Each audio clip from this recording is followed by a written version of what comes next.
உலக மக்கள் அனைவருக்கும் வணக்கம். இப்போது நாம் ஒரு ஜாதகத்தில் அதிர்ஷ்டமான மனைவி அமைவதற்கான கிரகநிலைகளை பற்றி இந்த வீடியோவில் காண்போம்.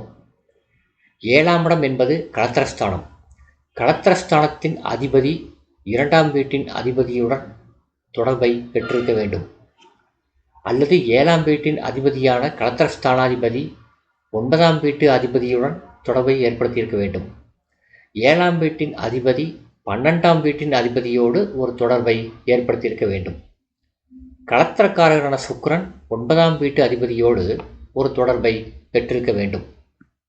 பொதுவாக தொடர்பு என்பது 3 நிலைகளை குறிக்கும். முதல் தொடர்பானது அந்த 2 கிரகங்களும் ஒன்றாக ஒரே ராசியில் இணைவது. அடுத்து ஒருவரையொருவர் பார்த்து கொள்வதும் ஒரு தொடர்பு. ஒருவர் வீட்டில் மற்றொருவர் அமர்ந்து பரிவர்த்தனம் பெறுவது 3வது தொடர்பாகும்.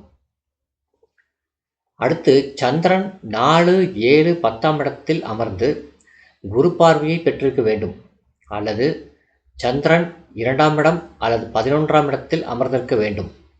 4ஆம் வீட்டு கிரகமும் 9ஆம் வீட்டு கிரகமும் ஒருவருக்கொருவர் கேந்திரம் பெற்றிருக்க வேண்டும். அடுத்து களத்திரஸ்தானாதிபதி லக்னத்திலேயோ அல்லது 2ஆம் வீட்டிலேயோ அல்லது 11ஆம் வீட்டிலேயோ அமர்ந்திருக்க வேண்டும். சந்திரனுக்கு லாபஸ்தானத்திலே ஒரு சுபகிரகம் இருக்க வேண்டும். இவ்வாறான அமைப்புகளிலே ஏதாவது ஒரு அமைப்பை ஒரு ஜாதகர் பெற்றிருந்தால் அவருக்கு அதிர்ஷ்டகரமான மனைவி அமையும். கணவன் மனைவி இருவரும் ஒரே மனதுடன் ஒரே கொள்கையில் செயல்பட்டால்தான் அந்த குடும்பத்தில் அதிர்ஷ்டம் ஏற்படும். கணவனும் மனைவியும் வடதுருவம் தென்துருவம் போல் இருந்தால் இருக்கக்கூடிய செல்வம் கரையுமே ஒழிய செல்வம் சேருவதற்கு வாய்ப்பே இல்லை. எனவே மேற்கண்ட அமைப்புகளில் ஏதாவது ஒரு அமைப்பை ஒரு ஜாதகர் பெற்றிருந்தால் அவருக்கு அதிர்ஷ்டகரமான மனைவி வருவாள்.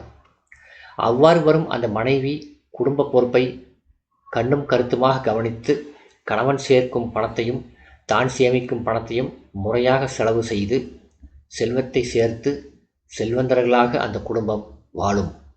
இந்த அதிர்ஷ்டகரமான ஒரு நிலையை பெற ஜாதகருக்கு கண்டிப்பாக ஒரு வாழ்க்கை துணை அவசியம்.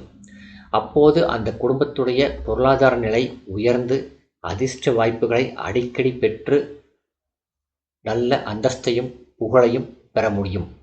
சுக்கிரன் 7ஆம் இடத்தில் ஆட்சி பெற்று சுபகிரகங்களால் பார்க்கப்பட்டால் ஒரு செல்வந்தர் வீட்டு பெண்ணை திருமணம் செய்து மாமனார் வீட்டு சொத்துக்களையும் பெற்று அந்த ஜாதகர் அதிர்ஷ்டகரமான ஒரு செல்வந்தராக திகழ முடியும்.